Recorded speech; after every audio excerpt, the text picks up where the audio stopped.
अस्सलाम वालेकुम स्टूडेंट्स।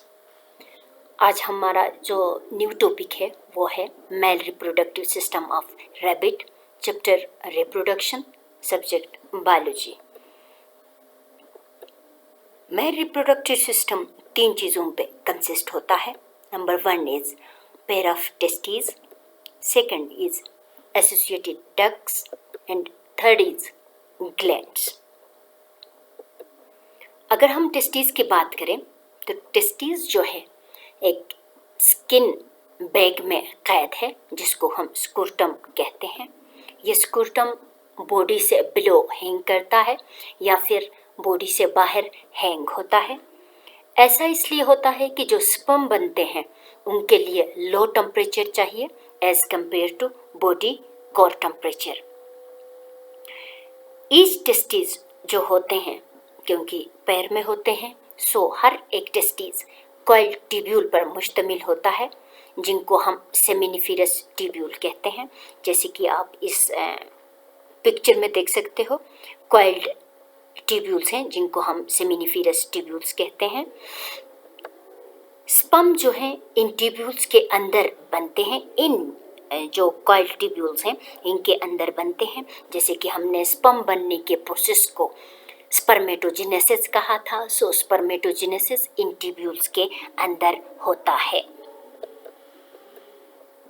दूसरे जो हमारे पास स्ट्रक्चर्स हैं वो हैं एसोसिएटेड डक्ट्स। एसोसिएटेड डक्ट भी मुख्तलिफ होते हैं जिनमें कि एक है एपिडिडिमस। स्पर्म मैच्योर होने के बाद एपिडिडिमस में मैच्योर होते हैं और यहीं पे इनकी स्टोर होती है या फिर कलेक्ट होते हैं। जैसे कि यहाँ पर है, ये जो कॉइल्ड हैं ये इनको हमने कहा था सेमिनिफेरस ट्यूब्यूल्स। यहाँ पे स्पर्म बनते हैं, देन इसके बाद ट्रेवल करते हुए एपिडिडिमस में जाते हैं जो कि अगेन एक कॉइल्ड ट्यूब्यूल है। यहाँ पे स्टोर होते हैं और यहाँ से आगे मूव करते हैं। नेक्स्ट जो ट्यूब्यूल है that is vas deferens. Epididymis के बाद स्पर्म वास डिफरेंस में मूव करता है जिसको हम स्पर्म डक भी कहते हैं। यहाँ पे स्पर्म डक और जो यूरेथ्रा है वो यूरिनरी ब्लैडर के बिल्कुल नीचे जो है ज्वाइन करते हैं, दोनों एक साथ में मिल जाते हैं, यूरेथ्रा में मिल जाते हैं। यानी कि इसका मतलब ये है कि जो यूरेथ्रा होता है जो कि एक्सक्रीटरी सिस्टम में हमने पढ़ा था, एक्सक्रीटरी सिस्टम का भी एक पार्ट है, लास्ट ट्यूब्यूल है या फिर लास्ट डक है। यहाँ से यूरिन भी खारिज होता है, तो इसका मतलब ये है कि यूरिन और स्पर्म का रास्ता एक ही है।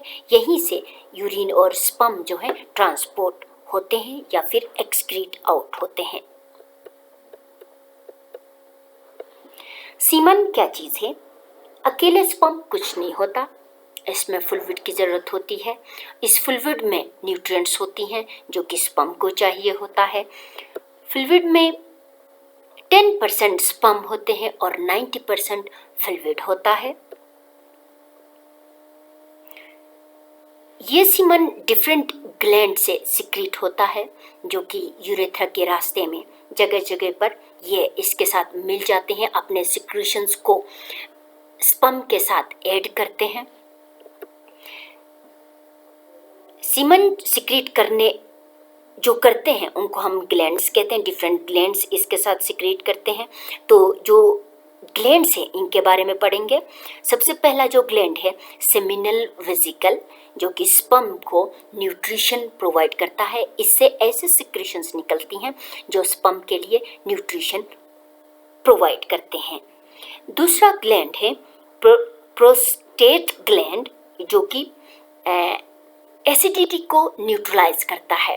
जैसे कि थोड़ी देर पहले हमने कहा कि यूरेथ्रा जो है यूरिन का भी रास्ता है, यूरेथ्रा, ठीक है।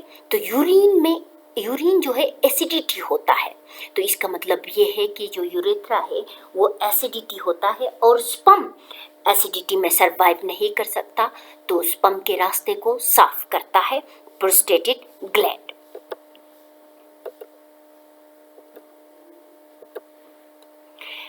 लास्ट जो ग्लैंड है that is copper glands. Copper glands sperm को लुब्रिकेशन प्रोवाइड करता है, यानी कि उसके चलने में आसानी होती है ड्यूरिंग कॉपुलेशन।